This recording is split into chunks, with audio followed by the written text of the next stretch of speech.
program changes. There's program changes this fall in terms of benefits to recipients, Ontario Works and ODSP recipients, the change to earnings exemption rates, things like that. This is all part of it. Moving into next year, we are anticipating further changes.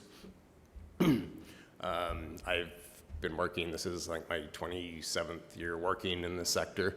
The very first month I started, we were in the middle of a provincial review at that time by the NDP government of a review of social assistance. And I can say over those 27 years, I think there's probably been about 8 or 10 major reviews in my time. So I expect this will be this round, and it will be a continuing process. The program delivery funding sort of moves into the second one. The province announced, and a little bit more will be coming to this probably council in October. Earlier this year, they announced that the Muskoka-Kawarthas Economic Region, which is the federal economic region, which encompasses District of Muskoka, City of Kawartha Lakes, County of Haliburton, City and County of Peterborough, and County of Northumberland. That this Muskoka-Kawarthas region is one of 3 provincial prototypes for the new Employment Services System Manager system. So this is a consolidation of Employment Ontario funding, funding from the Ministry of Training, Colleges and Universities to Employment Ontario funded agencies, as well as the Employment Services portion of funding to Ontario Works and ODSP. So the portion of that program delivery funding I referenced in OW is for employment services, employment supports to people on assistance. ODSP has a similar fund. Those are being incorporated into this new model, along with the majority of funding through Employment Ontario, which funds community employment offices, largely the source of funding for agencies such as VCCS here in Kawartha Lakes. Fleming College operates in Haliburton County. All those funding are put together into this new service system manager prototype, which is being determined. Who that service system manager will be is being determined by a competitive process, which is being completed this fall. So regardless of the outcome of that process, because of the impact of that in 2020, there's a phased implementation. But by the fall of 2020, October, it's expecting to start impacting the Ontario Works funding portion.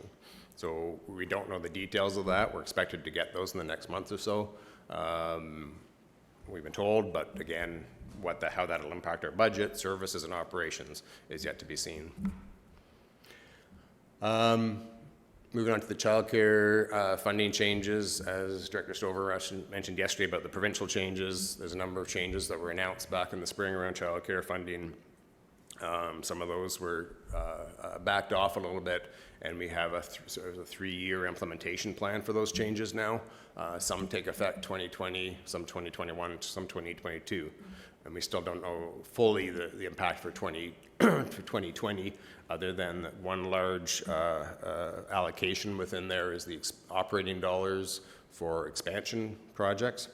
There's been a number of expansion projects approved over the last few years that were funded.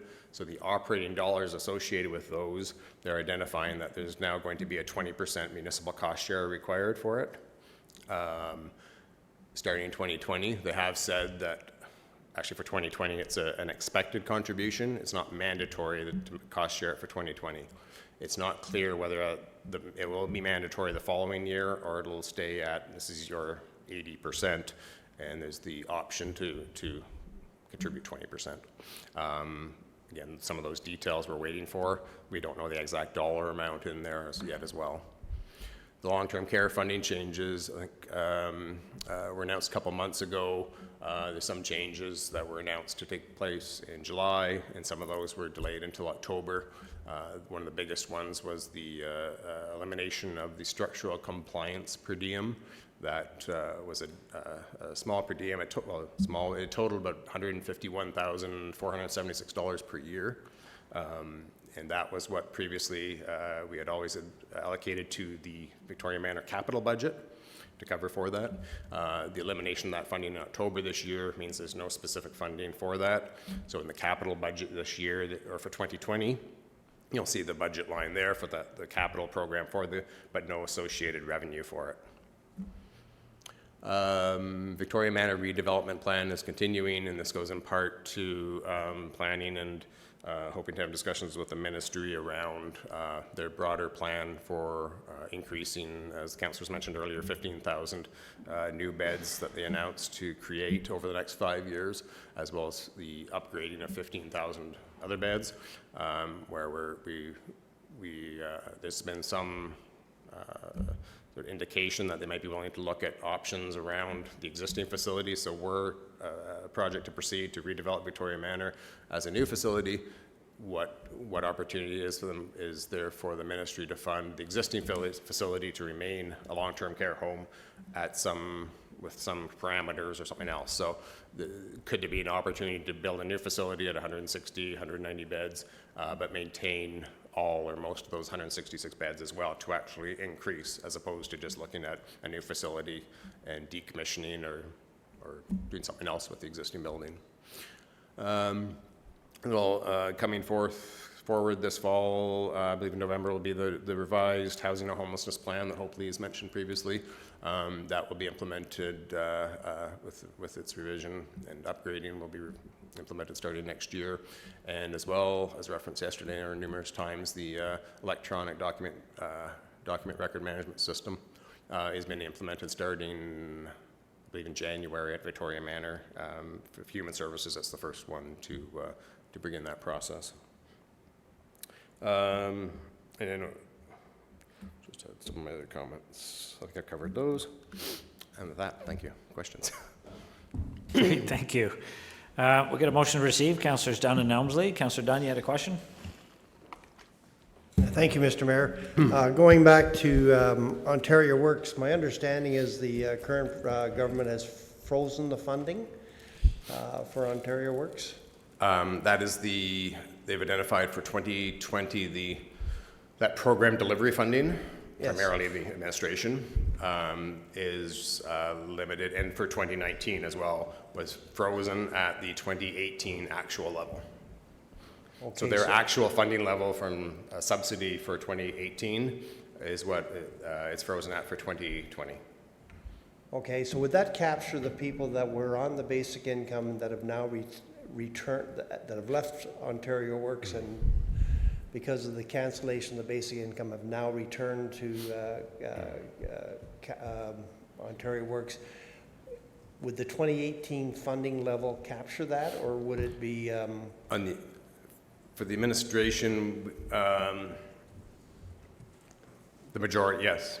Because what we did in 2018 from the administration, as those people were going off, we were looking at, as part of our review of the services, we didn't reduce like administration costs at that time, like proportionate to that caseload. Okay. So we maintained, and we were revising our program or service delivery model, in essence, from more towards an intensive case management process. So reduced caseloads, pursuing like higher or improved outcomes and things like that. So from the administration standpoint, our costs didn't go down.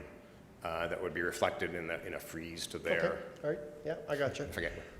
Okay. So my question is, now, is this a lump sum, or they're saying that, Pat Nunn's on Ontario Works and he gets funded at $100 a month or $500, whatever that happens to be, and we're holding his rate, or is it the large pot that they're freezing? And I'll just try and explain where I'm coming from. So if the large pot is $100,000 and our expenses are $90,000, do we have an extra $10,000 to apply to other programs? Or would it be their funding, and I'm going to say reduced because we reduce the number of recipients, or is it a case of they're funding the recipient at the lower rate? Does that question make sense? I think so.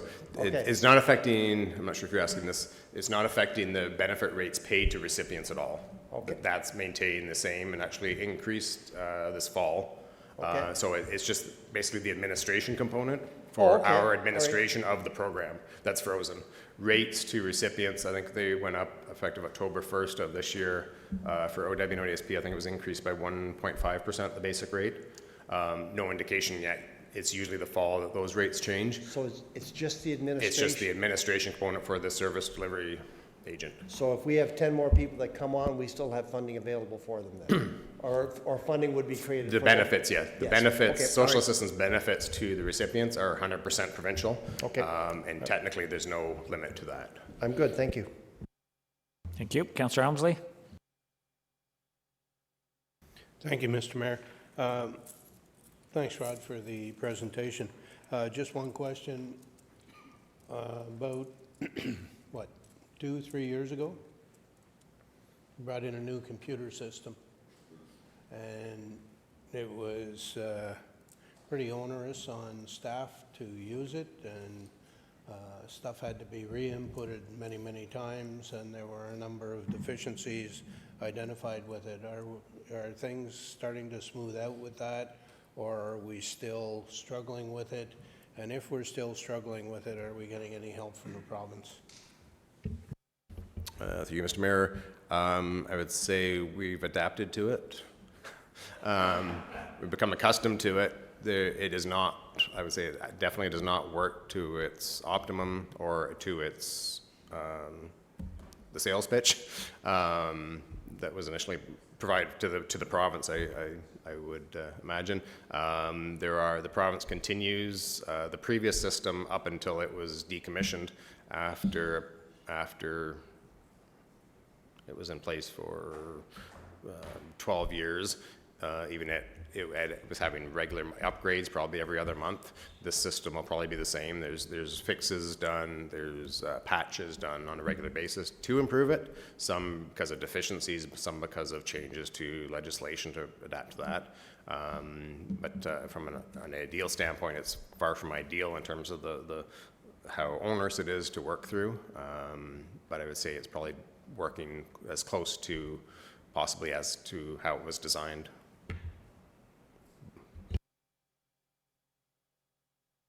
Are we getting any help? Are we being compensated in any way for the problems we face with it? Not specifically. It's expected of us as a part of our administration to use the system, administer it. We have no access to any additional funding to offset any workarounds or parallel systems that we create or anything to adapt. Okay. Councillor Yeo? Thank you, and through you, Mr. Mayor. You brought up childcare and municipal cost share may rise. Is that something we're legislated to do, to bring up the cost share, or is it something that can be? Do you, Mr. Mayor? So for 2020, what they've announced is that the initial announcement was requiring, when it was amended, it's expected or requested that municipalities cost share that just that one pot at a 20%. Right now, what we're told for 2020 is not required. It is absolutely at our discretion to add that 20% in. What's not clear is whether that's just part of 2020's sort of the phased implementation, or that for that pot, if that will be permanent, or whether in 2021, like it's just a 2020 optional, in 2021 it would become mandatory. But for 2020, that 20% is discretionary. So just to follow up on that, when you come forward with budget and there's a reduction in funding, will council see options? Number one, we can either make up this funding reduction, and I don't just mean the child care, but moving forward over the next few years, we can either make up the funding as a municipality, or you can say we can adjust the program with the funding that we're getting, and this is what we would be able to offer as a service, or there'll be options for part of that service to be cut if the municipality chooses not to pick up that extra funding. Will that be something that, as these changes come forward, will automatically be brought forward into council as not just an assumption that the municipality will be covering these extra costs? Correct. So what was entered right now, and this information came from the province, I believe, last Thursday or Friday. So it's still changing. We're still trying to keep on top of it. What's in the system right now as an initial draft, we have included the full amount, but that's just from a starting point. So we do have, well, the manager has, and I was reviewing it before I came up, we have spreadsheets with different options, and we're starting to do that. It's not quite as straightforward as this pot for this service, because the entire allocation between all the different programs, there's there's health and safety, there's fee subsidy, all the different components that the different funding streams can feed into. So one change in one sort of affects the whole system, but we do have various sort of scenarios there we can come forward. And it's not necessarily, the intent wasn't necessarily to put it in that we need that. It's as a starting point to see, okay, with this we have, this would be the level. If we reduce it, it may not be a reduction because that 80% they're putting in is actually higher than the previous funding. So putting in the 20% might be an enhancement. But as I said, we're in the process of looking at it. So by the time the budget comes forward, we'll have some options for that. But it's not the assumption that we're putting it in from that, with that assumption. Yeah, I just think it's important that we know and that we distinguish what are provincial cuts and those impacts on our budget, that we're not just, finding efficiency somewhere else, we were able to backfill this. We need to be identifying as these cuts come from the province, these are provincial cuts and here's your options moving forward. I just think that's transparency, and that's good for our ratepayers to know that some of these pressures that we have are not our pressures, they're, pressures that are being downloaded on us. So it's really just a transparency thing. Sure. And then I know you made a comment yesterday around some of the changes in terms of the municipality picking up some reductions. On that childcare one, with the change to the 80-20 cost share, I would say that the province's expectation is that the municipalities do contribute their 20%, although it's discretionary right now. There are other, within some of the changes around the program delivery funding, Ontario Works, and some of the other changes that may be coming. I would say those are ones that they're not necessarily expecting us to pick those up because they're making program changes that in their eyes will reduce the expenses, thus reducing the funding as well. But in the case of the child care one, that 80-20 is intended, I believe, to include that municipal share. Thank you. So just one more quick question, back to the basic income. But you said about approximately 350 people had come back to Ontario Works as a result of the ending of that pilot project. But my understanding was they had 2,000 volunteers or 2,000 people in this pilot project from the Lindsay area. Where do the rest of them go? Where the rest of them were not part of the program in the first place? They were made up of different people working part-time and school and such like that? Correct. So the basic income pilot was the initial, when it was first announced, their estimates that were only about in the neighborhood of 30 to 40% of people going onto the pilot would be coming off of social assistance. The rest would be made up of low-income families, working people, low-income minimum wage workers that would still qualify for the basic income program. It was never intended to replace social assistance. There's only a portion of people from social assistance would make up the pilot. And then it said 300 and I forget the exact number that went on to the pilot. And from Ontario Works, I believe there's another, I don't know the exact numbers, but estimates around 500 or 600 from ODSP. So less than half were from social assistance from the initial pilot. The rest were other people in the community, low-income earners or low-income families. Okay. Thank you. Councillor Yeo, you had a follow-up? Yeah, just one more question as far as capital of Victoria Manor. So we're still, I realize we have to do some capital, but we have an eye on what we're doing as far as capital until we get some answers. One on redevelopment and one if we can reuse that home again. So we're not just pouring money into capital for something we might not be using in 5 years. Correct. Depending on some of the things are replacement items that have to be replaced. I didn't bring the list with me, but I know that there's ovens or an oven, some furniture that can't wait. A lot of the items that are being put forward now as it's looking closer to that transition period, potentially, are items that could be transferred as well to a new facility. So it's not major capital in terms of structural, foundational issues type things.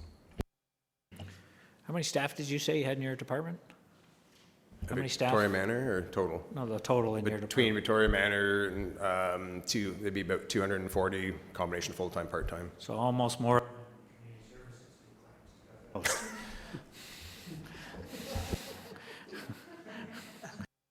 We have a motion to receive. All in favor? That's passed. Thanks for your presentation. By the way, Craig, the fire department let us know when you were away that they have more employees than you do. Okay? So just to keep it all straight. Okay, so thanks for that. Our last item is the one we added, 4.6, which is just, I'd like to go around the table real quick and just see if there's any input or any direction or feedback that you are looking for, guidance, clarity on the budget process moving forward as things come forward. And I just thought it was a good opportunity to go from there. Councillor Yeo, do you want to start?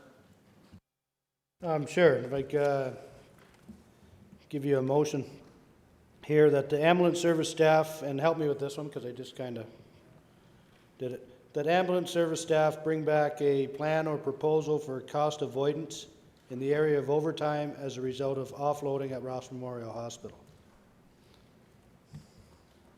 That results in a net savings, a plan that results in a net savings, so cost avoidance, just some different ideas. Perfect.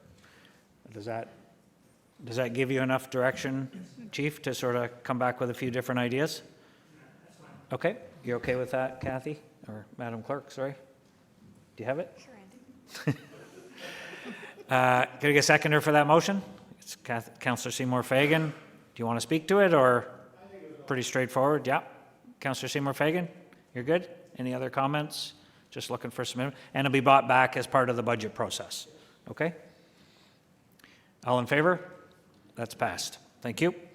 Councillor Richardson? I'm up for your challenge.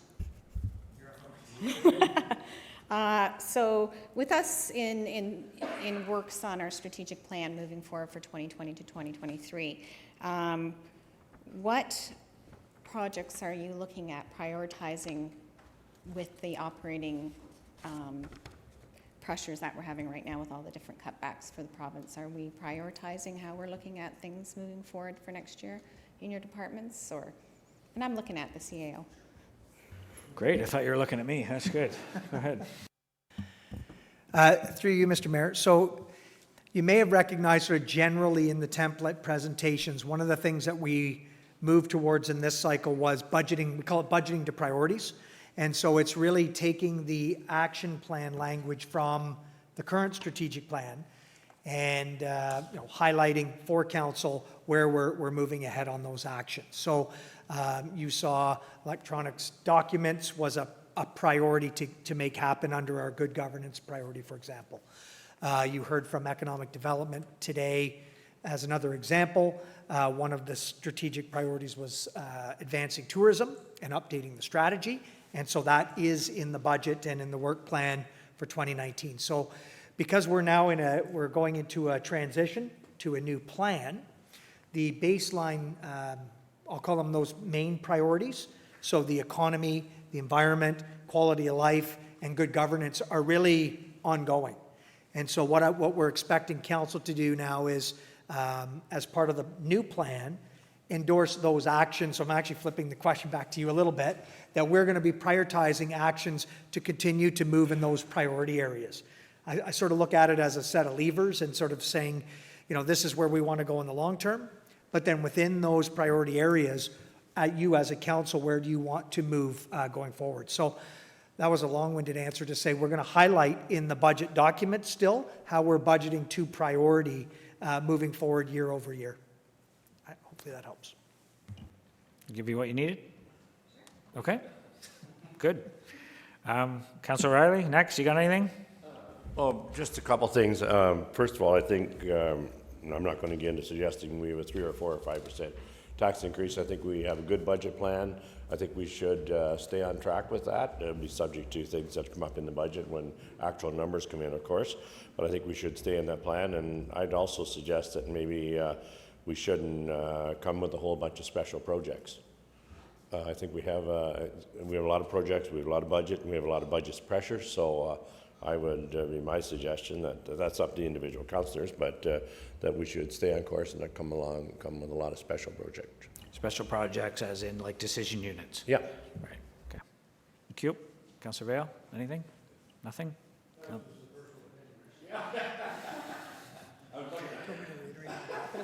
Yeah. Maybe just as a follow-up comment that very generally, so I think certainly on the capital side, I think we've already sort of talked about it as a group. We're going to have to, council's going to have to do some significant prioritizing. I mean, we've got, to your words, I think we've got a good plan, and we're moving that plan forward. And I would almost suggest that we're going so quickly that we need to make sure that we're still able to deliver on all of those priorities over time. So in the context of some of the budget cuts, I think we want to make sure that we're just staying to plan and that we're getting the stuff done that we need to get done this year. So you're going to see when we bring the capital budgets forward and the conversations, sort of confirming with you, these are the projects we want to finish. There's a whole long list of projects that we want to get done in 10 years. We may need to still have those in year 5, 6, and 7 so that we can stick to plan and fund them properly. So that's sort of the first, I'll say, lead in into the budget. The second sort of comment goes mainly to the Human Services presentation, but I mentioned it generally. I think in 2020, we're going to be having some ongoing, I don't want to call them core service, but service reviews based on the funding realities, and then looking at resetting, in some cases, service levels. And that's going to include, do we want to fund that sort of locally as it shifts? Do we want to redefine what those services are? And I know you've heard from a cross-section of departments. So to me, those are really the two main themes I would suggest going into this year's budget deliberations, but next year. So the comment about sort of holding the line or sticking to plan and not jumping too forward, I think we have leapt already, and I would just sort of caution that we really do want to sort of stay on course and look at our services very closely. Thanks. Great, thank you. Go ahead. Just as a follow-up to that, basically, it's just that I don't, it's not only Human Services, but every other department, we're not sure about where the provincial government's going to go with their funding, and don't want to call them downloads, but I think we're definitely going to see some changes in our funding in many different pockets. So, Well, there's definitely a lot of unknowns out there in the next couple of years, and, I guess the province doesn't have the money, so they're going to have to make some changes, and we're going to have to adjust. I mean, we're all coming out of the same pocket, right? Keep saying that. Councillor Seymour Fagan, anything? Just a comment. I just wanted to say thank you.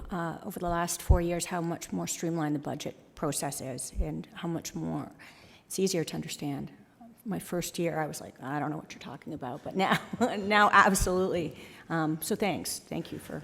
Do you find these department overviews give some sort of good, even though a lot of us have seen it before, give a good background on what each department's responsible for and some of the challenges before we actually see the numbers? So do you see value in that?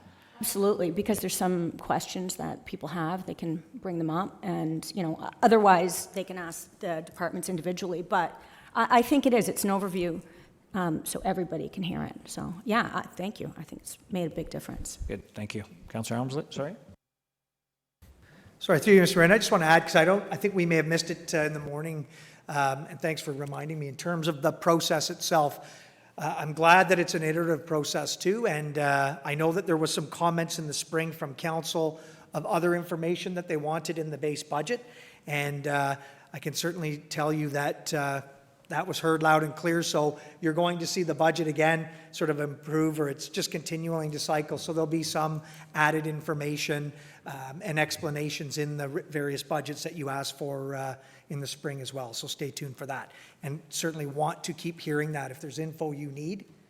To me, this is the great opportunity and leading into the budget process so we can mobilize and get you that information that you require. Thanks. And keep in mind that our direction to council way back was according to our financial plan at 4% and a 0% increase for some decision units on reductions in service levels with some of these financial pressures. Not that our goal is to get to zero, but to just give us an idea of what kind of service reductions would be required to start banging away with some of the provincial pressures that are coming forward. So I believe that's all part of the plan that'll come forward in budget rollout with some options there as well. So that'll give us even more information moving forward. Councillor Helmsley? Thank you, Mr. Mayor. Thank you to staff for all your work and presentations. I only have 12 things to, no, I'm kidding. Well, we'll take one. So pick a good one. Okay. Councillor O'Reilly brought up special projects, but I'm talking about different kinds of special projects. I'm talking about special projects where we have to hire outside consultants. And I'd like to see those detailed as to what those projects and what the advantages are, and perhaps why we need to go outside rather than do them in-house. I would like to see more decision units rather than less decision units. The reason for that is I think we need to look at being as flexible as possible, and I'm thinking particularly of capital projects on roads and things like that, where many of the discussions surround what's our worst road and where's our worst road and should we move that up the list and shouldn't we? And I think that it's it's in our best interest to have those discussions. I would also like to see, and I believe Ms. Stover has agreed in her presentation, to look at if we move the council-approved debt limit from where it is now and move it up, what the implications of that might be. Thank you. So I'll touch on the one with decision units. I think council already has approved a lot of decision units coming forward. So I think when Councillor Riley's saying, you know, no more decision units, I've always been of the fact if we're going to bring forward a decision unit at budget time, and absolutely we should have that discussion, but part of that discussion needs to be how are you going to pay for it, right? And are you switching another project with this project? And there's the flexibility I think that you're talking about.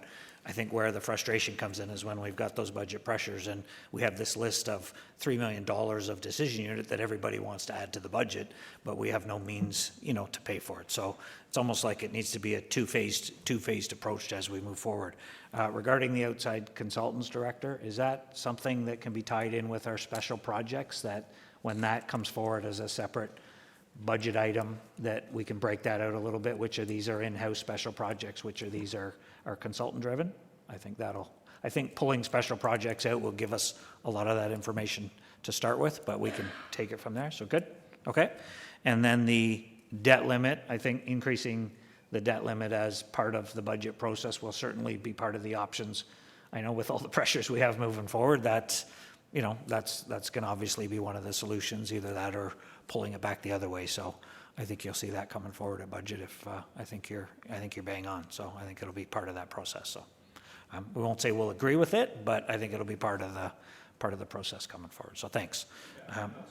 Yeah, agree. Yeah, I think it has to be part of the options moving forward. Absolutely, if we want to accelerate our program or keep on our path. And I think to the CAO's comments about, you know, the other option is we start putting off some projects in our plan for future years so that we're living, you know, within our means and you know, maybe we're going too fast in our plan. We're still going to get there in 10 years, but it doesn't all have to be done in year 3. And maybe that's what we need to look at as well, as opposed to continuing on that path and increasing our debt limit. But well, I think we'll have that conversation. So thanks. Councillor Dunn, do you have anything you want to add? You've been typing away there. Is that a bunch of motions you got there? No? Just answering calls from constituents. Yeah, fix for roads. I consider all units to be decision units in my own mind, and anything that's there as a non-decision unit, I have no issue drawing it out as a decision unit. So that's not a big issue for me. The process was interesting. It gave me something to do for a day and a half. There's no numbers attached. I'm a numbers guy, so, I mean, it's nice to hear from, you know, what people are doing, but the process, like, there was no meat on the bone for me. So it was sort of, well, I'm answering constituency calls, so. But anyway, so I want to see numbers, and then I'll make my decisions based on numbers. And I have no issue with, if it's not a decision unit, I have no issue with extracting it and making it a decision unit. So that for me is just either or. Thank you.